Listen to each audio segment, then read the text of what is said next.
നിങ്ങളുടെ ഇഷ്ട പരമ്പരകൾ എക്സ്ക്ലൂസീവായി സൺ നെക്സ്റ്റ് ആപ്പിലൂടെ തികച്ചും ഫ്രീ ആയി ഇപ്പോഴേ ആപ്പ് ഡൗൺലോഡ് ചെയ്യൂ.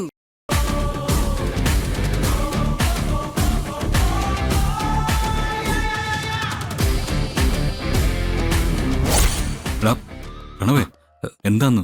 മിഥുൻ ലാൻഡ് ചെയ്തിട്ടുണ്ട്. അവനിട്ട് ഞാനൊരു ബോംബിന്റെ പണി വെച്ചിട്ടുണ്ട്. ബോംബോ? ഏട്ടനൊന്നും അറിയണ്ട. ഇടയ്ക്കിടെ അവനെ നോക്കി റിമോട്ട് കാണിച്ചാൽ മാത്രം മതി. ബാക്കി ഞാൻ ഏറ്റു. ശരി.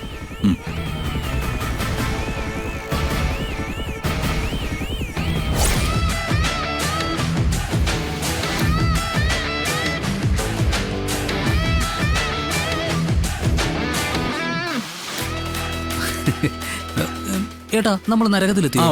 അല്ല, ഇവിടെ ഈ ചെകുത്താമാരെയൊന്നും കാണുന്നില്ലല്ലോ. മിസ്റ്റർ മിഥുനെ കണ്ടപ്പോ നരകത്തിലെ ചെകുത്താമാരെല്ലാം കൂടെ പേടിച്ച് സ്ഥലം വിട്ട് കാണും അല്ലേ? നീയൊക്കെ കൂടെ ചേർന്ന് എന്നെ വെറും മണ്ടനാക്കിയല്ലടാ. ഒരു മരമണ്ടനെ കൂടുതൽ മരമണ്ടനാക്കേണ്ട വല്ല കാര്യമുണ്ടോ? നീയൊന്നും ജയിച്ചു എന്ന് കരുതണ്ട. ദേ, ഈ സ്കൂളിൽ ആളുകൾ ഇപ്പോഴും പോയിട്ടില്ല. അവർക്ക് മുമ്പിൽ ചെന്ന് ഞാൻ നമ്മുടെ മാരേജ് സർട്ടിഫിക്കറ്റ് കാണിക്കും. ഏത് മാരേജ് സർട്ടിഫിക്കറ്റാ? ദേ, ഇത് തന്നെ. ഓ, അതായിരുന്നോ? അത് കാണിച്ചാലേ എല്ലാവരും വിശ്വസിച്ചേനെ. മിഥുനെ, അതൊന്ന് തുറന്നു നോക്ക്. സർട്ടിഫിക്കറ്റ് എല്ലാം അതിനകത്തുണ്ടോ നോക്ക്.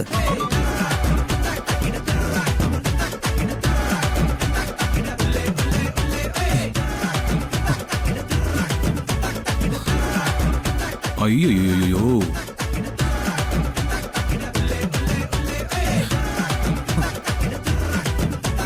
അതെ, ബൊക്കയിൽ വ്യാജ ബോംബ് വെച്ചപ്പോ തന്നെ സർട്ടിഫിക്കറ്റുകളെല്ലാം ഞാൻ മാറ്റിയിരുന്നു.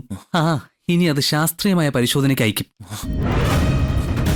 നീയും നിനക്ക് കൂട്ടുനിന്ന സബ് രജിസ്ട്രാറും അടക്കം എല്ലാവരും അകത്താവും. എനിക്കെതിരെ വ്യാജരേഖ ചമച്ചത് ക്രിമിനൽ കുറ്റമാ.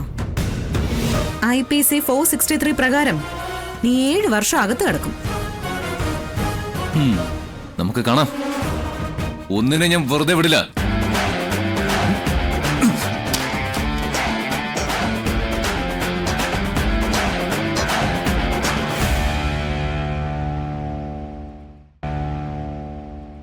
എന്നാലും അവന് പിന്നിൽ ആരായിരിക്കും?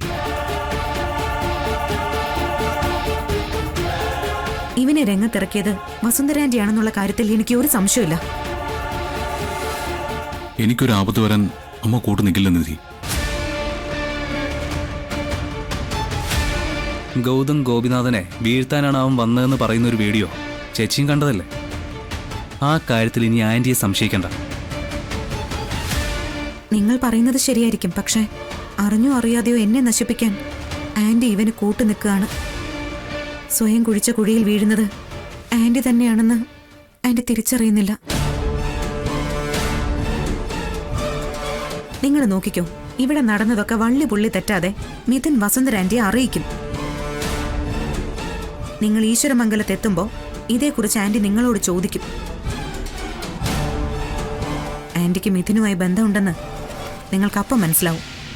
അങ്ങനെ സംഭവിക്കരുതെന്നാ എന്റെ പ്രാർത്ഥന.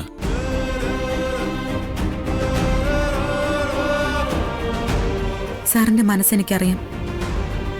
ഉള്ളിൽ വളരെ ഉയരത്തിൽ പ്രതിഷ്ഠിച്ച വിഗ്രഹം തകർന്നു വീഴുന്നത് ബുദ്ധിമുട്ടാണ്. അങ്ങനെ തകർന്നു വീണാൽ അത് അതിജീവിക്കാനും ബുദ്ധിമുട്ടാ.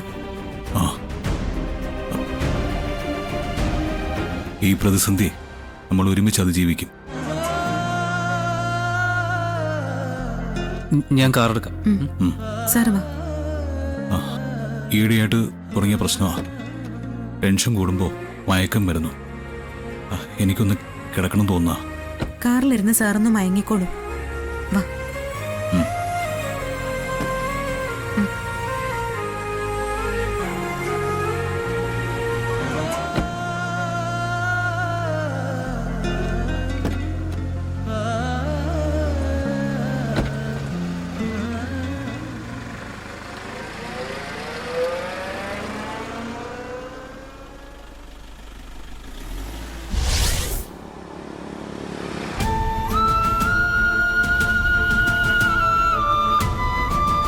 പ്രണവ്, നമുക്ക് സാറിനെ കൊണ്ട് ഹോസ്പിറ്റലിൽ പോയി ഡോക്ടറെ ഒന്ന് കണ്ടാലോ? അല്ല, അതെന്തിനാ ചേച്ചി? ഈ മയക്കം വരുന്നത് എന്തുകൊണ്ടാന്ന് അറിയണ്ടേ? നഴ്സിന് സീരിയസ് ആയി വല്ല ഡാമേജും ഉണ്ടോന്ന് അറിയില്ലല്ലോ. ചേച്ചി ടെൻഷനൊന്നും അടിക്കണ്ട. ഞങ്ങൾ ഇന്ന് രാവിലെ ഡോക്ടറെ കണ്ടിട്ടാ വരുന്നത്. ഈ ക്ഷീണം മാറാൻ ഇത്തിരി സമയമെടുക്കുമെന്നാണ് ഡോക്ടർ പറഞ്ഞത്. പിന്നെ ഡ്രൈവ് ചെയ്യരുതെന്ന് പ്രത്യേകം നിർദ്ദേശിച്ചിട്ടുണ്ട്. റെസ്ട്രിക്ഷൻസ് ഒന്നും കുഴപ്പമില്ല, പക്ഷെ ഇത് ശരിയാവില്ലേ? ആ, ചേച്ചി ഉറപ്പായിട്ടും മാറും. പക്ഷെ അതുവരെ ഏട്ടന്റെ കൂടെ എപ്പോഴും ഒരാൾ വേണം. അപ്പോ ആക്സിഡന്റിന് ശേഷം പതിവില്ലാതെ ഉച്ചയ്ക്ക് ഉറങ്ങാൻ തുടങ്ങിയതൊക്കെ ഇതുകൊണ്ടാണല്ലേ? ആയിരിക്കും. ചേച്ചിക്ക് ഇക്കാര്യത്തിൽ എന്തെങ്കിലും സംശയം ഉണ്ടെങ്കിൽ ഡോക്ടറെ ഒന്ന് വിളിച്ചാൽ മതി. ഡോക്ടറുടെ നമ്പർ കയ്യിലില്ലേ? ആ ഉണ്ട്, ഞാൻ വിളിച്ചോളാം. ഈ സമയത്ത് തന്നെ എനിക്ക് സാറിന്റെ അടുത്തുനിന്ന് മാറി നിൽക്കേണ്ടി വന്നല്ലോ. അതാ ഏറ്റവും വലിയ വിഷമം. ഹ, അതിനെന്താ ചേച്ചി, ഏട്ടൻ്റെ കൂടെ ഞങ്ങളൊക്കെ ഇല്ലേ? ചേച്ചി ഇപ്പോ ചന്ദ്രിക ആന്റിയുടെ കൂടെ തന്നെയാണ് നിൽക്കേണ്ടത്. സഹായത്തിന് ഇപ്പം ചേച്ചി ആവശ്യമുള്ളത് ചന്ദ്രിക ആന്റിക്ക് തന്നെയാ. അങ്ങനല്ല പ്രണവ്, സാറിന്റെ സ്വഭാവം അറിഞ്ഞൂടെ? ഇന്നിപ്പോ സ്കൂളിലൊക്കെ വളരെ ആക്റ്റീവായിരുന്നു. മിക്കവാറും നാളെ തന്നെ ഓഫീസിൽ പോകാമെന്നും പറഞ്ഞ് വാശിയാവും. അതോടെ സ്വന്തം ആരോഗ്യം മറന്ന് പെരുമാറാനും തുടങ്ങും. എന്തായാലും അമ്മയും അച്ഛനും അതൊന്നും സമ്മതിക്കില്ല ചേച്ചി. ഏട്ടനെ അവര് വരച്ച വരയിൽ നിർത്തും. പക്ഷെ ആ വര എവിടെ വരയ്ക്കണമെന്ന് ഞാൻ തീരുമാനിക്കും. ഏ സാറപ്പം മയങ്ങിയില്ലേ? ആയെങ്കിൽ പക്ഷേ നിങ്ങളുടെ ഗൂഢാലോചന കേട്ട് ഞാൻ ഉണർന്നു. എന്ത് ഗൂഢാലോചന? സാറിന്റെ ആരോഗ്യത്തെ കുറിച്ചാ സംസാരിച്ചുകൊണ്ടിരുന്നത്. എന്നെ ഓഫീസിൽ വിടാതിരിക്കുന്നത് ഗൂഢാലോചനയല്ലേ? സാറേ, ഒരു കാര്യം ഞാൻ പറഞ്ഞേക്കാം. ഓഫീസിൽ പോണോന്നും പറഞ്ഞ് വെറുതെ വഴക്കുണ്ടാക്കരുത്. ഉണ്ടാക്കിയ നീ എന്ത് ചെയ്യും? ഞാനേ തിരിച്ചു വന്ന് അങ്ങ് പിടിച്ച് കെട്ടിയിടും. വസുന്ധരാന്റിയെ കളിപ്പിക്കാനുള്ള നാടകം കളിയൊക്കെ അങ്ങ് നിൽക്കും. അത് വേണോ? എന്റെ അമ്മോ, ഒടുക്കത്തെ ഭീഷണി തന്നെ. ഞാൻ എങ്ങോട്ടും പോകുന്നില്ല, വീട്ടിൽ തന്നെ ഇരുന്നോളാം. പോരെ? തൽക്കാലത്തേക്ക് മതി. ഇനി എന്തേലും വേണമെങ്കിൽ ചോദിക്കാം. എന്നെ അടുത്ത ജംഗ്ഷനിൽ വിട്ടാ മതി. ഞാൻ അവിടെ നിന്ന് നടന്നു വെക്കോളാം. അതൊന്നും വേണ്ട, ഞാൻ വീട്ടിൽ വിടാം. അയ്യോ വേണ്ട സർ. വേണം മേഡം. പ്രണവേ, നീ ഇവളുടെ വീട്ടിൽ വണ്ടി നിർത്തിയാൽ മതി കേട്ടോ. ശരി. രേണുകെ, നമ്മുടെ സ്കൂളിലെ പഴയ PTA മാഷ് മിഥുൻ നിധിയെ കല്യാണം കഴിച്ചു എന്ന് പറഞ്ഞ് മധുരം വിതരണം ചെയ്യുന്നുണ്ട്. അത് കള്ളവെന്ന് ഉറപ്പല്ലേ? അയ്യോ, കള്ളൊന്നുമില്ല. നിധി ആദ്യം കല്യാണം കഴിച്ചത് അവനെയാ. 2 വർഷം മുന്നേ ആയിരുന്നു കല്യാണം. സംഗതി രഹസ്യ കല്യാണമായിരുന്നു. പെരുങ്കള്ളി നിധി അതൊക്കെ മറച്ചു വെച്ചാ നമ്മുടെ മുന്നിൽ നടന്നത്. നമ്മുടെ മുന്നിൽ അഭിനയിച്ചതൊക്കെ പോട്ടെ. ആ പാവം ഗൗതം മോനെ കല്യാണം കഴിക്കാൻ പാടുണ്ടോ? ഒരു ചെറുപ്പക്കാരന്റെ ജീവിതം അവളെ തകർത്തില്ലേ? നിധിയെ കുറിച്ച് ഇങ്ങനെയൊന്നും പറയാൻ ഞങ്ങൾ വിശ്വസിക്കില്ല. അതുകൊണ്ട് മിഥു കൊണ്ടുവന്ന ലഡു ഞങ്ങൾ വാങ്ങിയതുമില്ല. മിഥുനെ വിശ്വസിക്കണം. അവൻ സത്യം മാത്രമേ പറയൂ. നിധി ഒരേ സമയം 2 ഭർത്താക്കന്മാരെ വഞ്ചിച്ചു. രേണുക പറഞ്ഞത് ശിവാനിയെ കുറിച്ചായിരുന്നെങ്കിൽ ഞങ്ങൾ വിശ്വസിക്കുമായിരുന്നു. അവൾ ഇതും ഇതിനപ്പുറവും ചെയ്യും. പക്ഷെ നിധി അങ്ങനെയൊന്നും ചെയ്യില്ല. എന്റെ മോളെ വെറുതെ കുറ്റമൊന്നും പറയണ്ട. അവൾ ഇതുവരെ ഒരു തെറ്റും ചെയ്തിട്ടില്ല. ആ, ശിവാനി കന്യകയാണെന്നുള്ള മെഡിക്കൽ സർട്ടിഫിക്കറ്റ് വരെ ഞങ്ങളുടെ കയ്യിലുണ്ട്. നിങ്ങൾ പറയുന്ന നിധിയുടെ കയ്യിൽ അതൊക്കെ ഉണ്ടോ? ഭർത്താവിന്റെ കൂടെ ജീവിക്കുന്ന പെൺകുട്ടി എങ്ങനെ കന്യകയാവും?